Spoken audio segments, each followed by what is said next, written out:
Agora nós vamos começar a segunda parte de estradas, que tem a ver com, muito a ver com o manual de construção de estradas de baixo volume de tráfego do Serviço Florestal Americano, ok? É isso aí. E essa parte, ela se dedica exclusivamente ao manual do Serviço Florestal Americano, que é através de um convênio com o Serviço Florestal Brasileiro, de uma associação, não lembro, não sei se o nome foi convênio mesmo, se o, se o instrumento jurídico foi convênio, mas é uma associação com o Serviço Florestal Brasileiro, promoveu cursos na Amazônia, com professores não só da Amazônia, mas com professores de escolas voltados à Amazônia também. E que a capa é essa aqui, já está no o Gordon Keller e o James Scherer, que eles mesmos promoveram os cursos, vários cursos na Amazônia, com convidados distintos, é, principalmente professores de exploração florestal. E que já está esse manual já está na segunda versão e por isso muito melhor, né? A tradução é muito melhor na segunda versão do que foi a primeira e ele é um instrumento indispensável, né? Com pouco uso, com poucas páginas, é capaz de mudar muito a prática do que é a realidade das estradas de chão, as nossas estradas de chão falada. Não é? Ele é cheio de ilustração, de indicação de melhores práticas, né? Práticas recomendadas. Ele é muito bom, o manual é muito bom. É, se você não sabe nada de estrada, você lê o manual e aí pronto, você já não vai fazer grandes bobagens. É claro que ele em si não é suficiente. Você vai precisar também daqueles conhecimentos que a gente tratou na primeira parte desse assunto de estrada. Mas o segundo assunto estará garantido. Eu quero confirmar se eu estou gravando aqui. Ah, beleza. Desculpe aí. Estou gravando sim. Então, ele trata de estrada de baixo volume de tráfego. Estrada de baixo volume de tráfego é a nossa realidade. São estradas que, e volume aí no caso, não é volume de madeira, é número de veículos que passam pela estrada. Não é a média diária, mas não é a média diária anual. Por quê? Porque é uma atividade sazonal, em geral, com exceção de floresta plantada, mas floresta natural é uma atividade sazonal. E aí, então, para comparar estrada de floresta plantada com estrada de floresta natural, aí é o volume médio diário, mas volume anual de média de tráfego diário. E aí ele traz muita definição e muita clareza e muita orientação. Aqui, por exemplo, eu tenho uma seção transversal, né, onde eu tenho uma camada superficial, que essa camada superficial pode ser asfáltica, poderia. E eu tenho uma base do pavimento, que seria um cascalho, uma laterita, né, um cascalho, uma pissarra, não é? Uma subbase e aqui o subgrade. O subgrade faz parte do terreno natural da estrada, onde a estrada foi construída. Essas três outras que a ilustração aqui mostra tem a ver com camadas que eu faço conta de qual o tamanho que eu vou querer estabelecer, né? E aí é a pá carregadeira, eu uso a pá carregadeira, a mesma carregadeira frontal de tora, eu mudo, implemento, aí passa a ser pá carregadeira, o caminhão caçamba, e espalho o material de espaço em espaço, de forma que o trator de esteira e posteriormente a moto niveladora atuem e que fique naquela espessura que eu optei, que eu pré-defini. Ele trata de muita definição, tudo tem nome e são muitos nomes. No caso aqui, eu tenho uma estrada em corte, onde eu, para diminuir o grade, a gente não aprendeu a calcular o grade lá, o grade máximo, o grade mínimo. Isso eu não vou fazer numa estrada temporária. De jeito nenhum, não vou gastar esse dinheiro. Mas numa estrada principal, permanente, na qual terei fluxo direto o ano inteiro, sim, aí justifica eu fazer corte. No caso aqui, fazia aterro para diminuir a declividade da estrada, para permitir que o tráfego ocorra fluidicamente, com dinâmica. Então aqui eu tenho a pista de rolamento, aqui então eu tenho um talude de corte, lógico que aqui é uma estrada em aterro e aqui é uma estrada em corte. Mas aqui eu tenho então talude de aterro dos dois lados. Mas quando não é, nesse caso aqui que eu tinha um barranco, então eu tenho um talude de corte aqui e um talude de aterro. O manual ele é coberto de ilustração e definição. Então, numa visão aqui, eu tenho então a pista de rolamento, que é onde os veículos passam, o acostamento.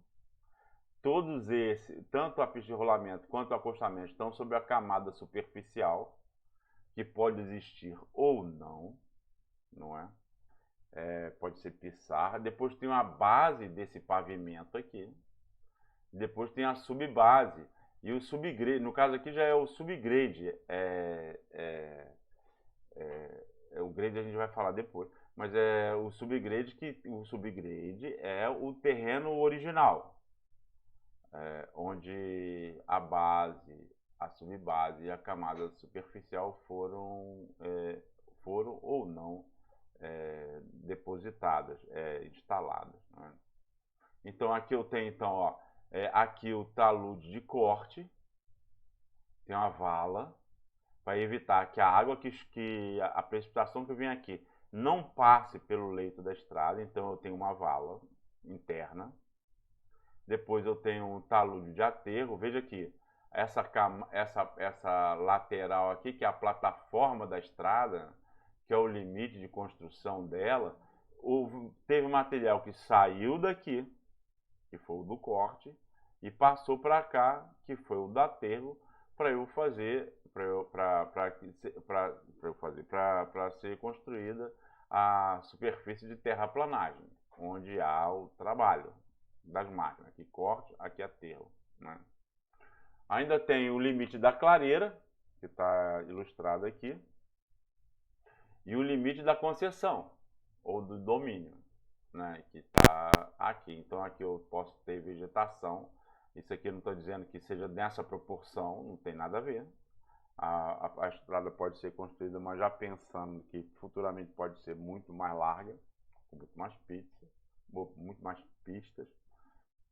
Então aqui é o limite da clareira, aqui o limite da clareira, aqui e aqui da construção da estrada.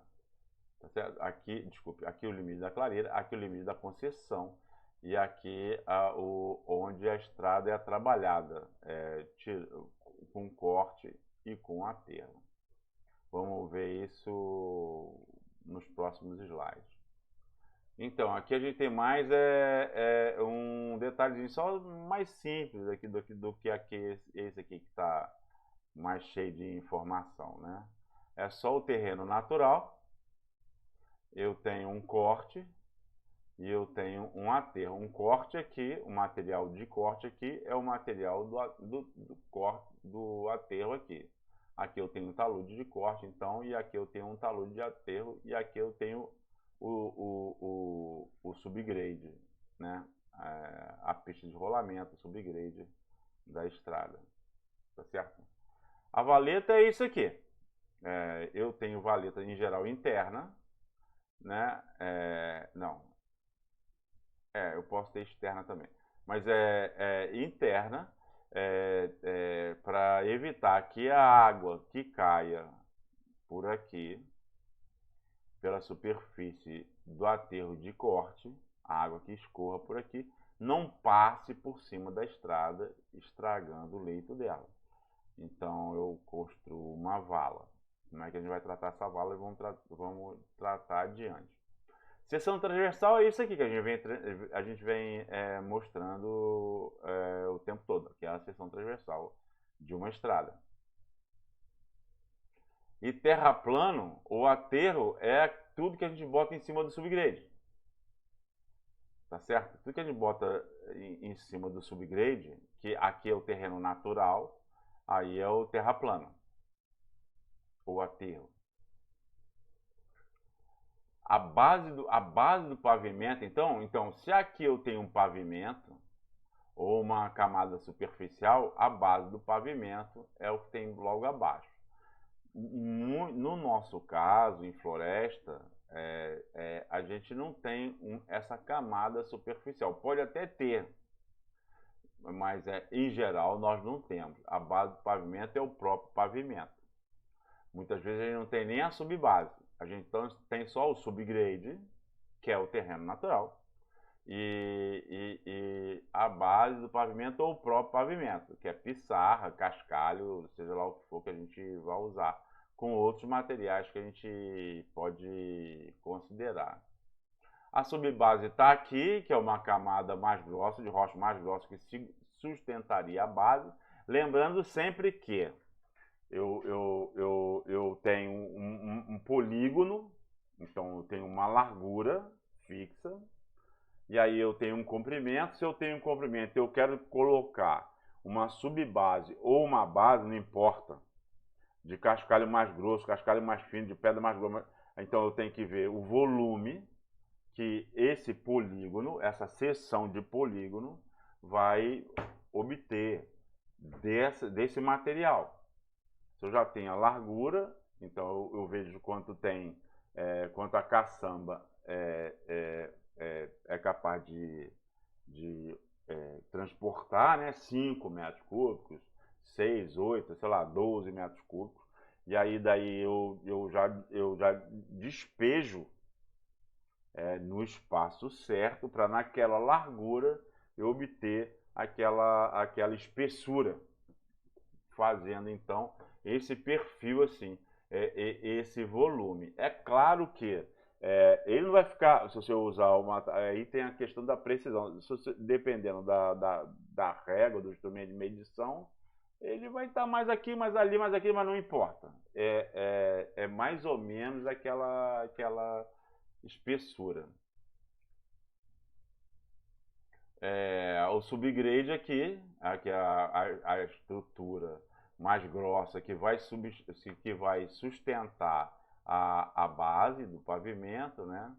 E o grade, a gente está falando assim, de base, camada superficial, que aí pode ser asfalto até, sei lá, mas não importa, é só teoricamente uma camada superficial. Aí a base desse pavimento, isso aqui então, a camada superficial é a pavimentação, o pavimento, que pode ser até asfalto, pavimento asfáltico. Aí depois, então, eu tenho a base desse pavimento, quem vai sustentar esse pavimento. E depois eu tenho a subbase. Isso aqui é tudo construído. E aqui eu tenho o subgrade aqui, que já é o material original, tá certo? Mas, pô, se esse aqui é o subgrade, cadê o grade? O grade é justamente o perfil por onde a estrada, o desenho por onde a estrada vai passar, ok? Então, já mostramos aqui o desenho lembra, né? Eu tenho estrada em corte, aqui eu tenho estrada em aterro, aqui é um intermediário, que eu tenho um talude de corte e um talude de aterro. E eu posso também ter um talude, um aterro armado, não só de corte quanto de aterro, mas eu posso tê-lo armado. Aqui está aterro armado, mas também posso ter um talude armado para sustentar o solo, para não deixar que a chuva desmorone, né? Essa proteção eu faço novamente. Eu tenho que pensar quanto é que é o custo, quanto que eu vou usar a estrada e o quanto que vale a pena isso. E são ferramentas, são instrumentos, né, que eu devo sempre pensar porque fazem muito sentido. Nós vamos ver aqui que em termos de custo relativo é muito barato. Então o aterro armado, quando eu crio um, um, um artifício de reforço, não é? Que eu posso ter geotêxtil com diversas granulaturas, né? Que eu compro a metro, em rolo a metro, não é? Rolo de metro, né? Que eu primeiro faço o aterro, aqui tem um talude de aterro, eu coloco o geotêxtil e depois eu jogo solo por cima e depois eu jogo ou semente ou placa de grama fixada com estaca de bambu, né, de taboca, né? Aqui geomalha, olha só como é que funciona. Por aqui a gente já pode ver quanto é que é o custo, que vale muito a pena para reduzir o custo em manutenção da estrada, não é? É um custo relativo. Claro, se for pensar em toda a infraestrutura, não, porque inclusive estrada temporária, no caso, por exemplo, estrada temporária em floresta natural, a qual você vai desconstruir, não faz o menor sentido você utilizar isso. Mas em estrada permanente, todo sentido. Em toda estrada permanente, não. Para diminuir a rampa, para conservar o solo da rampa. E aqui uma outra de conservação, quando eu faço, já na minha engenharia, eu já resolvo fazer um talude de aterro é, é, é, bem íngreme ou bem suscetível à erosão em função da chuva, eu posso usar o gabião, que chama isso. E o gabião, ele pode ser, tem diversas formas. O gabião de caixa, como o exemplo aqui está falando, o gabião de colchão e o gabião de saco. Na verdade, são só amarrações diferentes que eu tenho a alternativa de usar alambrado. Na verdade, ele é mais complexo um pouco que o alambrado, porque tem a ver com alumínio, com zinco, além da alma de aço, tem a ver com alumínio, com zinco, né, e PVC, para proteger, né, toda essa malha que vai botar rocha encaixada, seja em caixa, seja em colchão.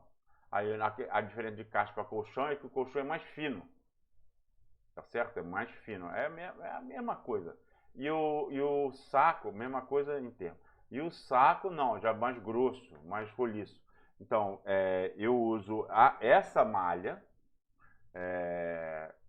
para botar rocha dentro. A grande vantagem do gabião, voltando aqui, é que ele não oferece o problema que parede de concreto armado oferece, que é de reter água.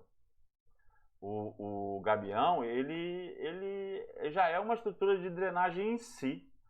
Toda a água que chegar perto dele, ele vai liberar. Então tem que considerar isso no gabião também. No gabião, ele não vai reter água, vai liberar toda a água. Tá certo? Aqui a relação de talude que a gente tem que aprender. Aqui é uma ilustração de talude enrocado. Enrocado é o que eu dizer, botar pedra no fundo. Eu tanto posso botar pedra, como posso botar resíduo da exploração, galho. Por quê? Porque a água vai passar ali, ela vai levar o que tiver ali. Se eu botar galho na vala, a água, em vez de bater direto no fundo da vala, que é barro, em geral barro, ela vai bater no galho primeiro. Então eu já vou estar amortecendo o poder da água da chuva. Não é? Vou estar preservando, tornando a minha vala mais forte. Não é? E eu posso também usar rocha. Se eu tiver facilidade, opa, eu posso usar rocha também. Ou não. Mas o que é interessante aqui é que esse 1 para 1 aqui quer dizer o quê? Que é 1 de altura para 1 de largura. A relação do talude, ela é o contrário da declividade. Na declividade é o quê? A altura sobre o comprimento da rampa, né? O comprimento da seção.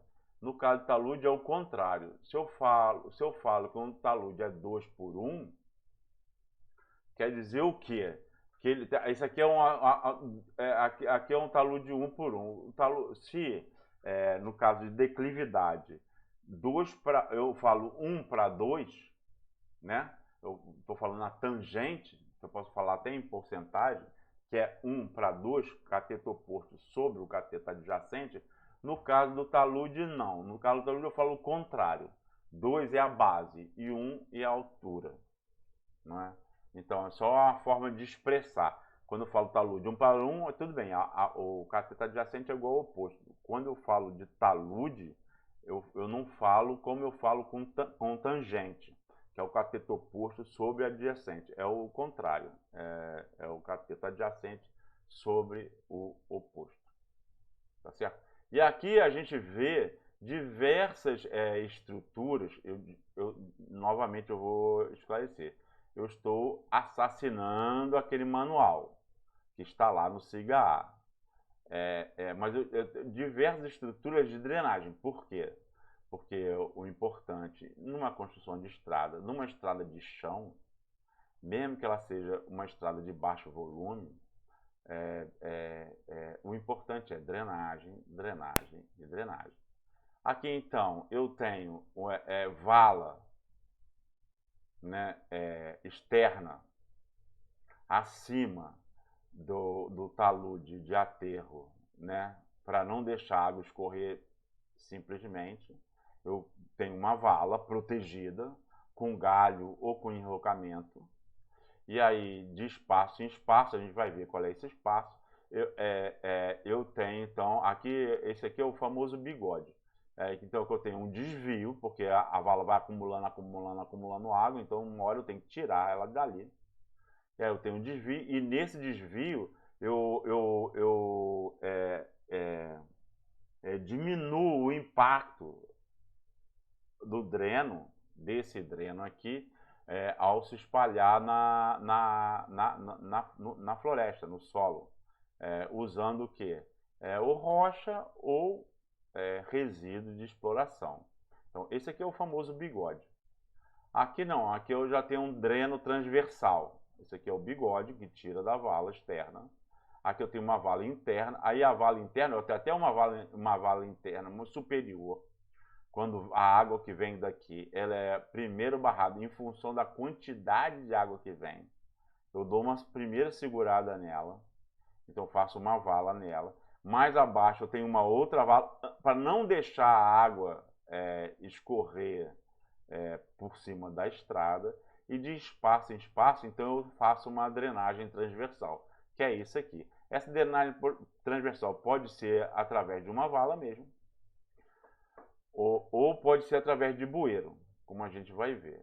Aqui eu tenho então também uma drenagem transversal aqui, ó, chama declive ondulado, reforçado, enrocado, que a água que vai passar, vem de lá e vai passar por aqui, vai atravessar e vai escorrer de enrocamento para encontrar o igarapé que veio lá do outro lado. Ah, beleza. ao mundo perfeito. Tá certo? Aqui eu tenho um outro declive ondulado transversal, desse lado de cá. Aqui eu tenho um outro declive ondulado transversal. Né? Eu tenho um declive ondulado protegido com madeira aqui, enrocamento, para jogar água que passou pela barragem e foi devolvido ao igarapé da água que saiu do bueiro, né? E aqui eu tenho um declive ondulado transversal, que tem enrocamento aqui no caso aqui também, que não necessariamente existe. Beleza? Aqui também, declive, aqui eu tenho um declive ondulado transversal aqui, e aqui os bigodes que eu estava falando. Aqui os bigodes. Vou voltar porque eu acho que o marcador não estava fora de lugar. Então aqui eu tenho os bigodes que eu estava falando, aqui eu tenho a vala superior, tá? Aqui eu tenho a vala interior, para não deixar a água que vem dali, de cima, se tem muita água, ela é barrada aqui, e depois aqui passa aqui, ele é barrada de novo, e aqui eu tenho um dreno transversal, através de declive ondulado. Para tirar a água, então a vala acumula até uma determinada quantidade, depois ela tem que sair. E aqui o que está externo, para não escorrer direto pelo talude de aterro, corre com vala e sai através de bigode, como eu estava falando, e quando sai pelo bigode ainda é amortecida, essa água é amortecida através de rocha, né, enrocamento, ou de resíduo da exploração, né, de arbusto, resíduo da exploração. Tá certo? Aqui eu tenho outro ilustração de declive ondulado. Aqui está com todos os dois com enrocamento. Um declive ondulado, onde a água não desce, ela escorre por aqui, depois a estrada continua. Então, de espaço em espaço, eu tenho uma drenagem transversal. No caso aqui é declive ondulado. Poderia ser um bueiro. Para tirar a água que está vindo da vala interna, que não está sendo desenhada aqui, né? Eu tenho uma vala interna aqui, que está sendo desenhada. Abaixo, que não está desenhado, mas que a gente imagina aqui, uma vala interna que recolhe a água que vem da precipitação no talude de corte. E aí, de espaço em espaço, ela passa pelo declive, pelo dreno transversal, que no caso aqui é um declive ondulado. Tá certo? No leito da estrada, eu posso fazer dois tipos de abalamento. Um é central, tipo duas águas. Eu jogo a água para um lado, jogo a água para o outro. Aqui, essa declividade é de 4 a 6%. A gente, no nível de mangueira, sabe... veja bem, um operador de esteira bom, ele vai saber fazer. Um operador de esteira que só empurra terra, ele não vai saber. Ele vai ter que aprender a fazer. E quando ele começar a fazer, lógico que não vai ser perfeito. Ele vai ter que refazer tudo? Não. Ele vai cada vez fazer melhor. Não é para começar a fazer tudo de novo desde lá do começo. Porque aí já tem a ver com a manutenção da estrada. Logo ele vai ficando melhor. Mas aí o importante é, nas primeiras vezes que ele faz, anotar o tempo e anotar as distâncias e a profundidade e a declividade.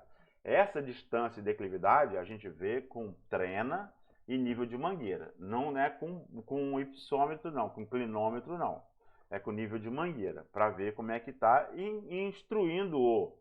Tá falando, ó, ficou muito íngreme, ficou muito, para ele ficar sabendo, e se ele levar jeito, ele for o cara para aprender a operar, ele cada vez vai saber melhor, né, como fazer. E nunca um vai ficar igual ao outro, nunca vai ficar à perfeição, e por isso que está aqui de 4 a 6%. E esse de 4 a 6%, não só essa declividade, ó, tá, uma estrada reta aqui. Então, essa aqui é a seção transversal de uma estrada reta, 4 a 6% para um lado e para o outro. Isso aqui é o meio da estrada. Aqui não. Aqui a estrada toda é inclinada para a esquerda. Aqui toda inclinada para a direita. Sempre 4 a 6%. Por quê? 4 ou 6. Primeiro, que tem a variação, porque o cara não consegue fazer perfeito, né? Igual um papel, que a gente pega uma lapiseira, uma régua T, né? Um esquadro e risca, não é isso. Ali é na vida como ela é. E também tem que, dependendo do solo, como a gente viu, naquela faixa lá, com coeficiente de resistência e rolamento, coeficiente de atrito estático, não tinha uma faixa. Então, por quê? Porque as argilas não são iguais. Então, o que vai dizer se está bom ou se não está bom? É o monitoramento, é o olho lá, vai ver se está legal, se não está. A manutenção, se está ou se não está. A mesma coisa, não ter solo exposto em picada de arrasto principal. No máximo 10%. Você não mede careira, solo exposto pelo comprimento, não, você não faz. Você dá uma olhada ali, tem que ter mais ou menos 10%. A mesma coisa aqui. A mesma coisa aqui, de 4 a 6% é a faixa, e ele também vai variar, né, dependendo do dia, de 4 a 6%, ou você pode até ser superior a isso ou ser inferior a isso. O monitoramento é o olho do dono que vai engordar o boi, tá certo? No caso aqui, se for uma estrada reta, 2 águas, joga água para um lado e do outro. No caso aqui, uma estrada que é para a esquerda, todo inclinado para a esquerda, é porque a estrada está fazendo uma curva para a esquerda. Aí, beleza. Então, fazendo uma curva para a esquerda, joga a água toda para um lado. A estrada está fazendo uma curva para a direita. Opa! Então joga a água toda pro lado de lá. E daí essa alternativa, teoricamente. Então, barreira para água, então, no leito da estrada, ladeira abaixo. No leito da estrada, eu tenho que evitar que essa água transcorra pelo leito. Quanto mais eu puder evitar, é melhor. E uma delas é fazer a barreira, que são montículos, né? Como se fossem quebra-mola. Mas quebra-mola aí, o objetivo dele, ele pode até ser bem suave. O objetivo dele não é impedir a velocidade do veículo de carga. Inclusive porque o veículo de carga já tem que andar lento mesmo. Esse montículo transversal é só para não deixar a água que está escorrendo ladeira abaixo continue criando drenos naturais no leito da estrada, tá certo? Então, o declive ondulado superficial, pode chamar, né? Ou drenagem transversal, que são as duas coisas. São duas formas de chamar, né? Com mais detalhe ou com menos detalhe. Aqui a gente já falou assim, barreira para água, tá? Um declive ondulado transversal ou uma drenagem transversal. O declive ondulado, eu boto um calombo, vamos dizer, um quebra-mola, vamos dizer assim. Mas na drenagem transversal, além desse calombo, eu faço uma vala para tirar a água que vem do talude, a água que vem da vala, é uma vala transversal, para escoar a água que vem da vala, que vem acumulando a água do talude de corte, atravessando então a estrada e jogando para o outro lado. E então, não é só uma barreira, não é só um quebra-mola, também tem uma parte mais profunda. Essa profundidade, ela bate com a maior profundidade da vala. Então, a água que vem da vala encontra e é escoada, porque também tem nessa vala transversal, nesse declive ondulado transversal, também tem uma declividade para que a água seja escorrida e seja jogada para fora. E eu posso fazer isso, de novo, aqui, aquela mesma figura que a gente já viu, com enrocamento, se eu puder, se eu dever. Depende do custo, depende da estrada, depende para que ela está servindo. É claro que eu vou usar recursos, né? Lá no caso de floresta natural, no microzoneamento, a gente mapeia afloramento rochoso, né? Mapeia mina de pissarra, né? De cascalho, né? para depois poder utilizar. A gente também mapeia no censo florestal árvores ocas, né? Dependendo da espécie, como o pau-d'arco, por exemplo, a gente pode utilizar para bueiro, que a gente não falou ainda. Mas aqui a gente está vendo aqui, ó, declive ondulado transversal, tirando a água da vala interna, né, para jogar para fora, com proteção do talude de aterro. Aqui é a mesma coisa. Aqui o desenho não está muito claro, mas esse aqui cheira a um igarapé que vem daqui, então está sendo barrado, e aí pode transbordar numa determinada chuva, e aí eu tenho toda uma proteção aqui, como que eu faço no açude também, de peixe, né, piscicultura, né, que eu boto uma tela, e aí a água passa pelo lado, e aí por onde a água vai escorrer, eu protejo o solo, para que a água não vá cavando cada vez mais, não vá dando mais dreno, não é?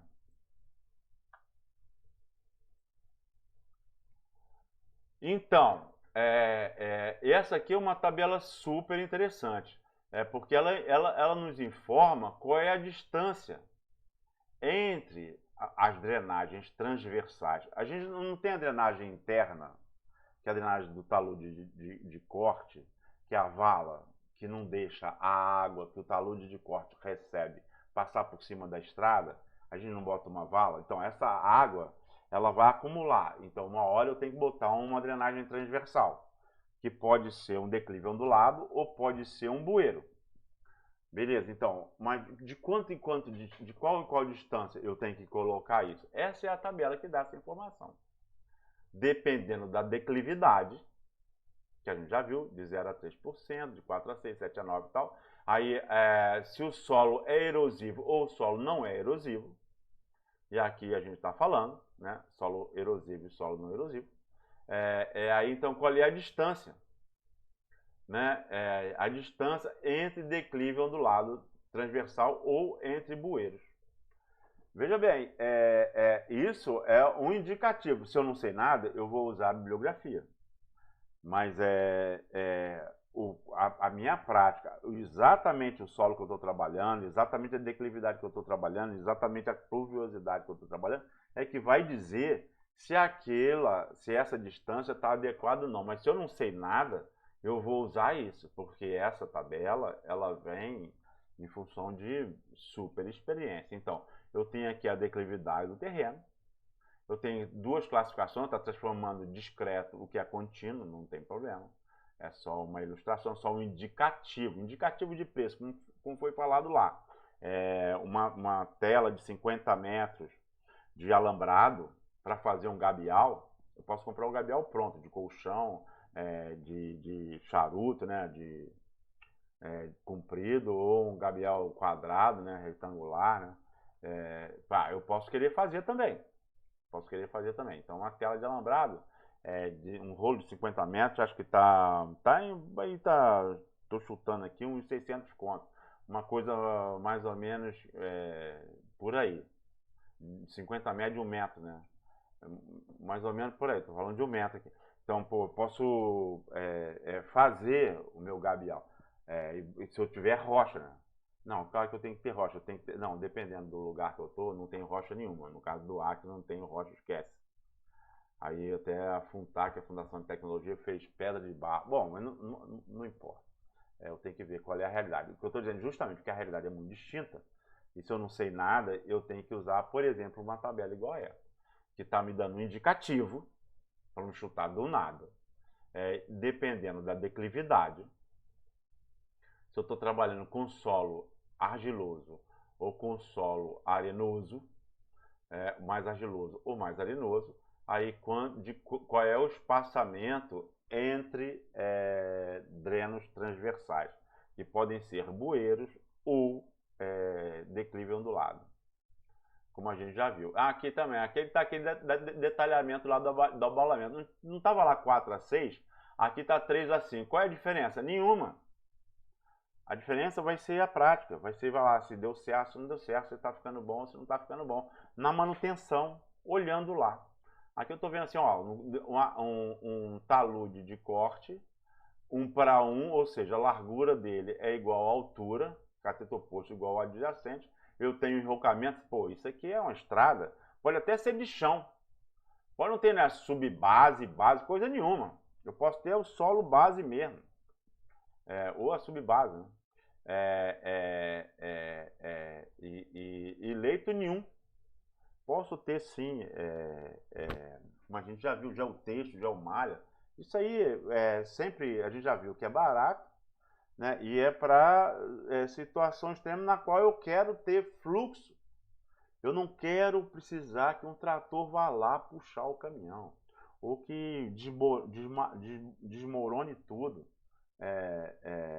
desbarranque tudo. Não, eu vou usar o que é, nesse caso, relativamente muito barato para eu poder manter a minha estrada no leito. A prática que a gente vê das estradas é muito, não estou falando de floresta plantada não, que também é muito variado, mas no norte não há. O que as pessoas acham que é normal não tem nada a ver com normal.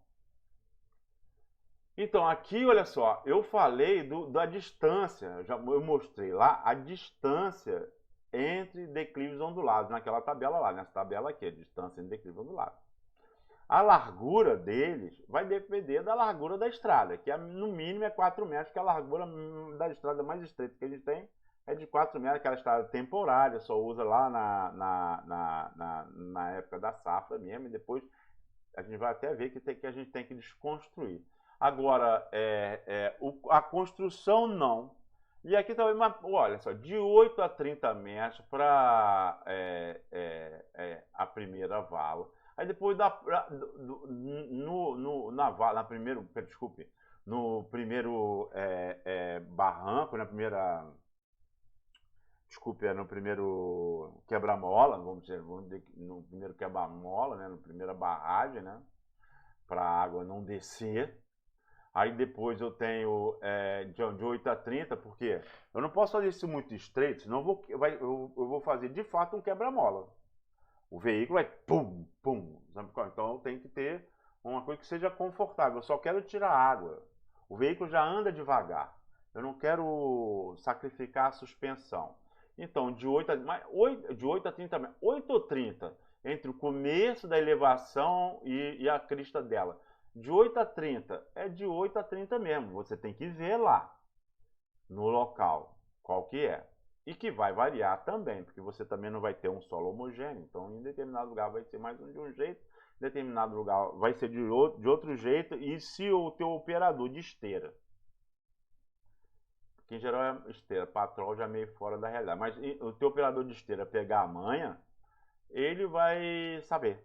Se ele for bom, ele vai saber. Então, de 8 a 30, aí depois de 7 a 12 já descendo, né, até chegar ao fundo do vale, e de 8 a 30 de novo para voltar ao leito normal. Então, começou esse leito, voltou esse leito, de 8 a 30 entre eles, e de 7 a 12 a descida, a descida e o começo da subida.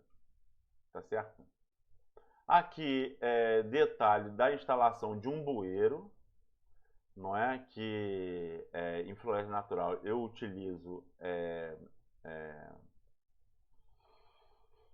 árvores que eu registro no Censo Florestal ocas, todas as árvores caídas ocas eu registro, o comprimento, o diâmetro menor, o diâmetro maior, para eu utilizar posteriormente para bueiro.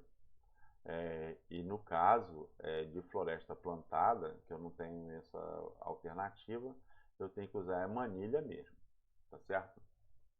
Aí tem a cabeceira, aí daqui tem os detalhes aí da pista de rolagem, a gente já viu isso aqui. Então aqui isso é só uma ilustração, isso aqui eu só estou dizendo o quanto que é ilustrativo, né, o manual, né?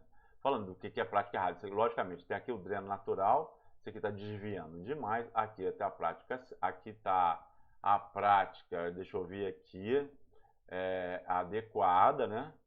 E aqui é melhor também. Bom, essas duas aqui, por isso que eu me confundi, desculpe. É porque todos dois estão no fluxo, né? No fluxo e cortando transversalmente o leito da estrada. Então, todos dois estão seguindo o fluxo do dreno natural, ambos estão seguindo o fluxo do dreno natural e são transversais ao leito da estrada. Esse é o melhor, né?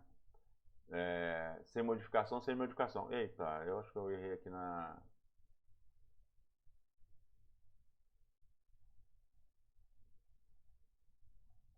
Não, aqui está dizendo que está adequado. Desculpe aí. Mas exige uma curva na estrada. Sim, tá. Para a estrada, tá. Aqui o desenho não está facilitando. Ele só está dizendo assim, que para o certo é que o bueiro ele siga o fluxo natural do dreno, tá certo? E que ele seja transversal ao leito da estrada. Isso acontece tanto nesse quanto nesse. Nesse aqui é que o desenho não me ajudou, que aqui a estrada fez uma leve curva para manter esse princípio. O dreno transversal ao leito da estrada, seguindo o fluxo natural do dreno. Tá beleza? Que eu pensei que eu usei isso aqui mais como uma ladeira do que com uma curva horizontal. Foi mal aí, desculpe aí. Então, aqui é uma tabela. No manual lá pode ser mais informado de uma forma mais detalhada. Pode não, informado de uma forma mais detalhada. Mas aqui, olha só, aqui é uma tabela muito interessante também para a questão do dreno.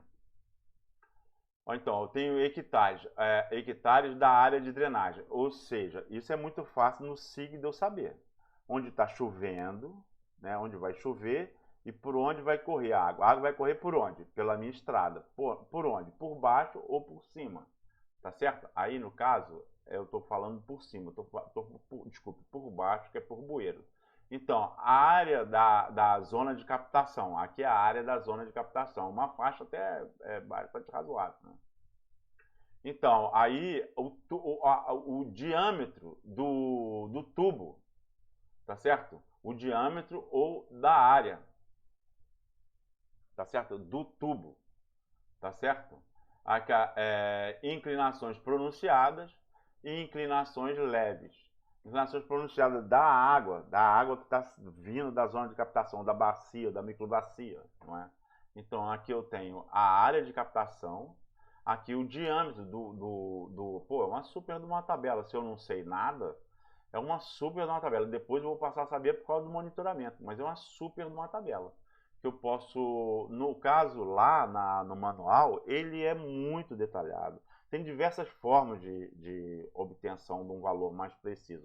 Mas se eu não sei nada, eu posso usar esta tabela para ver qual que é a zona. Isso aí eu sei no SIG. No SIG eu vejo. Aí tem uma função no SIG que calcula a área da microbacia diretamente. É uma função mesmo que eu botei, ela já coloca de forma diferente, já me diz qual é a área. Né? Não, delimita e depois eu peço a área, não é? E aí então, pô, aqui é o diâmetro, tá certo? E a área da superfície de dreno, não é? Em terreno leve ou em terreno com inclinação pronunciada, tá certo? Aqui o valor C, essa tabela até está sobrando, porque eu tinha feito ela, tinha colocado mais informação, mas ia ficar muito complicado, eu acabei tirando, mas aqui é porque tem outras formas de você, em vez de você pegar isso, você pegar, ou você calcular o tamanho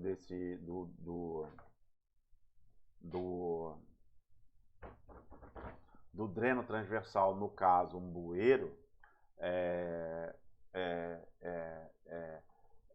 considerando o quanto que vai escorrer da bacia, da microbacia. Né? Esse gráfico aqui, essa tabela aqui eu vou até excluir. Olha lá no manual, que aí você vai ver, isso aí até tá valendo para mostrar assim, um nível de detalhe que ele chega, não é? Mas a gente não vai utilizar isso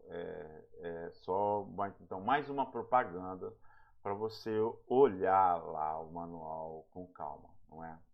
Ele é muito didático, só não dá tempo da gente tratar disso, tá certo?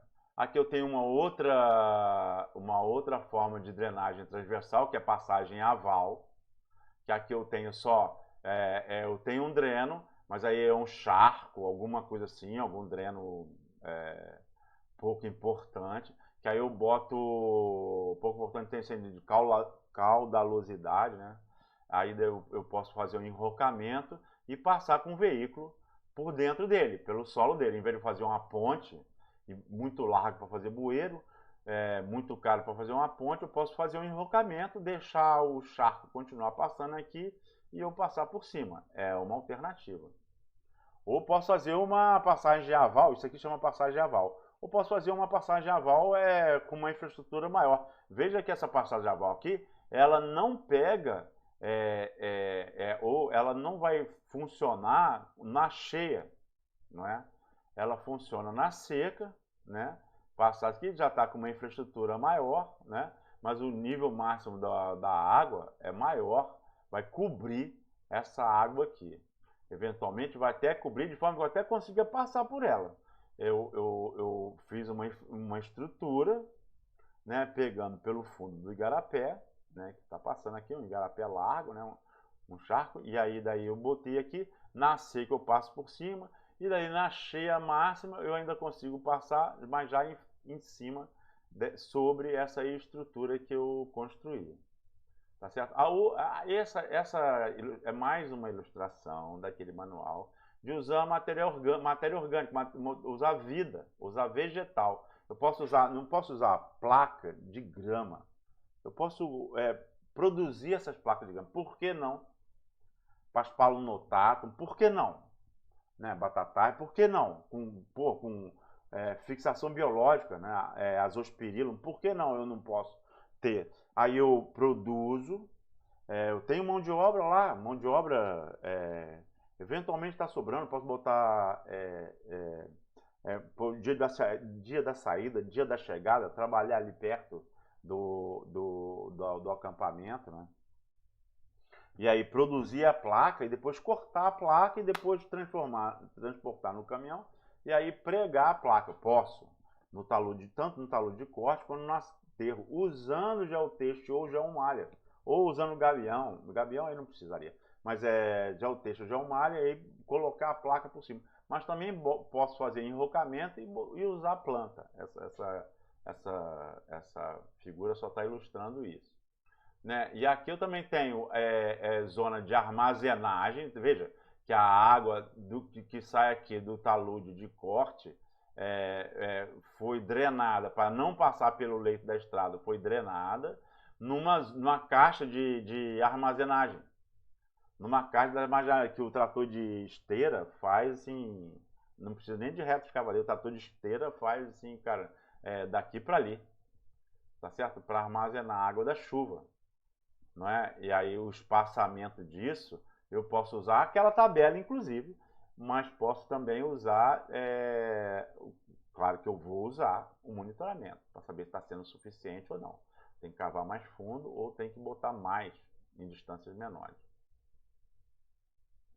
Aqui o manual também trata disso, que é a passagem de animal. Você está trabalhando na floresta, se você trabalha em floresta natural, maior, tanto floresta plantada como floresta natural, porque floresta plantada tem cruzamento, de dreno, não é?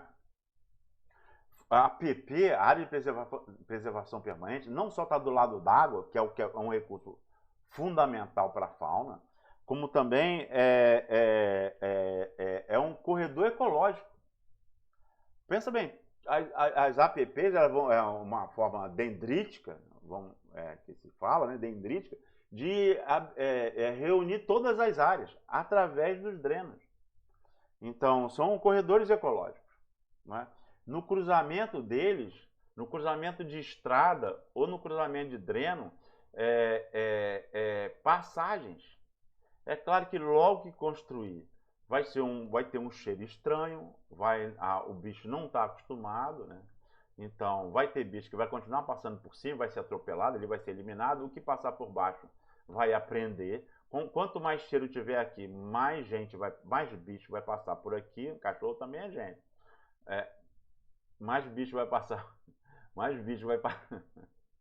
Desculpa, foi mal, lembrei dele. Mas mais bicho vai passar por aqui, né? E daí ela vai acabar, vai chegar folha, dejeto, vai acabar virando mesmo uma passagem. Uma passagem segura para a fauna, para atravessar a estrada. Qual é a distância entre uma passagem dessa e outra? O manual não trata disso, mas eu sugeriria que você utilizasse a mesma distância entre dreno. Tá certo? Porque a água tem tudo a ver com bicho, a água tem tudo a ver com a vida. Então, uma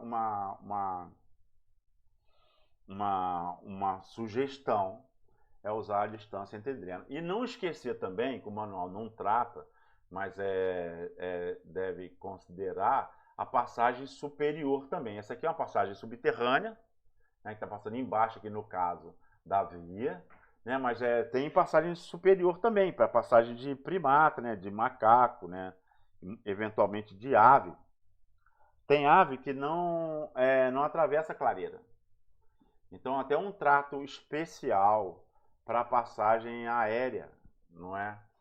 Ou seja, superior, né?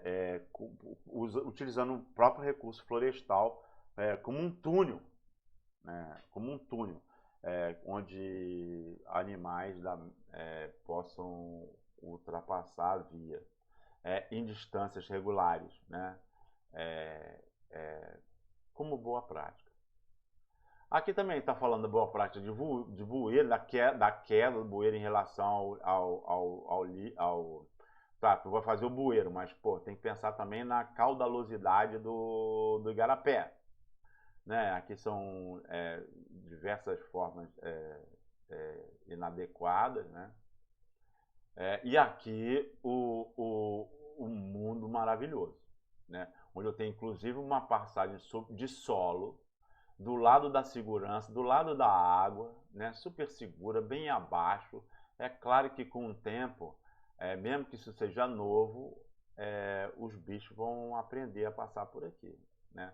O próprio cheiro de um bicho vai estimular o outro, né? Vai acabar fazendo o caminho.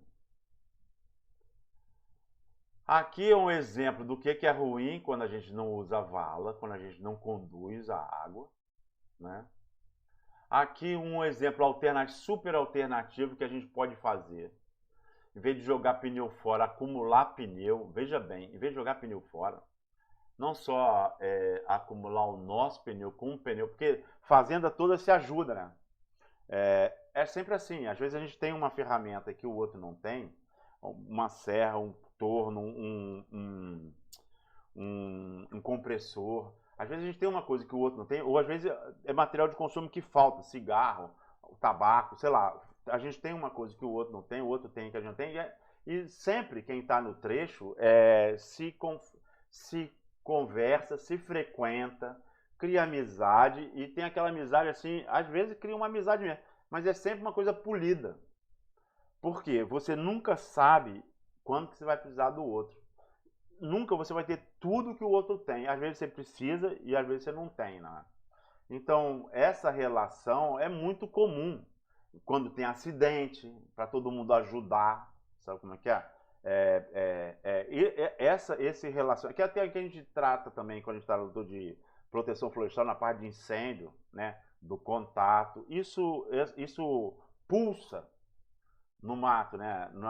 No trecho, isso pulsa. A gente eventualmente a gente pode desenvolver relação de amizade, mas não precisa. Relação de boa vizinhança. Então, você pode guardar, em vez de você jogar fora, guardar os teus pneus, e também, se o outro lá não vai fazer nada, ele vai ter que descartar. Opa, não precisa descartar não, deixa comigo. E aí você tem aqui um gabial natural.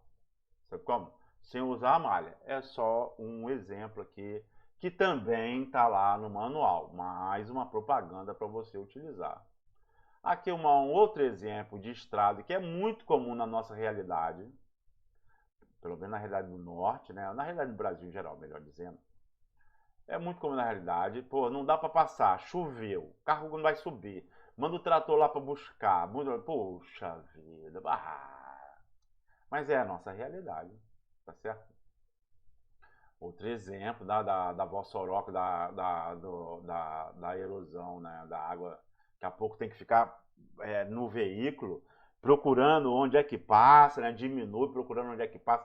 Não passa fluidicamente, você não vê nenhum dreno, nenhuma barragem, né, nenhuma barreira, né? Você não vê nada transversal aqui para tirar água ou para coletar água, seja aqui no aterro, seja lá no corte, não é? Aqui é só um exemplo, aqui eu peguei essa figura só para mostrar assim, eu posso ter um rolo compactador, tem máquina que é específica para isso, mas eu também posso comprar só um implemento que o trator de esteira, aqui é um pé de carneiro, né, que chama, né, pé de carneiro, não sei se está chamando aqui de pé de carneiro, mas que a gente chama de pé de carneiro, é que é um implemento que o trator de esteira puxa para aumentar a compactação no solo, tá certo? Aqui é um caminhão circulando, uma estrada estável, um exemplo, né, de uma estrada estável. Olha só a pista, pô, isso aí sim. É isso aqui que a gente deve querer, esse que deve ser. Esse deveria ser a realidade natural. Aqui eu tenho um caminhão trucado, né? Me parece. Não, isso aqui é uma carreta. É, Bom, mas aí tá num solo, num leito. Aqui eu tenho a vala interna, tá vendo aqui? E eu tenho um terreno, uma foto de um terreno nesse pedaço aqui adequado, né? Aqui um exemplo de um bueiro, de um super bueiro, já mais caprichado. Isso aqui é para a vida inteira, então, e se você for fazer a conta, é pouco. Aqui um outro bueiro, aqui um outro bueiro também. Aqui eu tenho enrocamento na vala. Então, uma vala bem enrocada aqui. E aqui eu tenho uma fotografia, embora não seja em floresta, poderia até ser em floresta plantada, né? Mas em floresta é a desconstrução da estrada, onde eu pego a estrada e a desconstruo, para não deixar, não só nenhum veículo passa mais aqui, então invasão tá impedida, como também a água também não circula. A água acumula entre as valas, entre esse morro, a água acumula. E aí eu estou favorecendo o crescimento de capoeira aqui, que vai acabar protegendo o subleito da minha estrada. É isso aqui, é isso aí a segunda parte da estrada. Veja o manual, tá lá no SIGA. Folheie, pega, imprima e veja.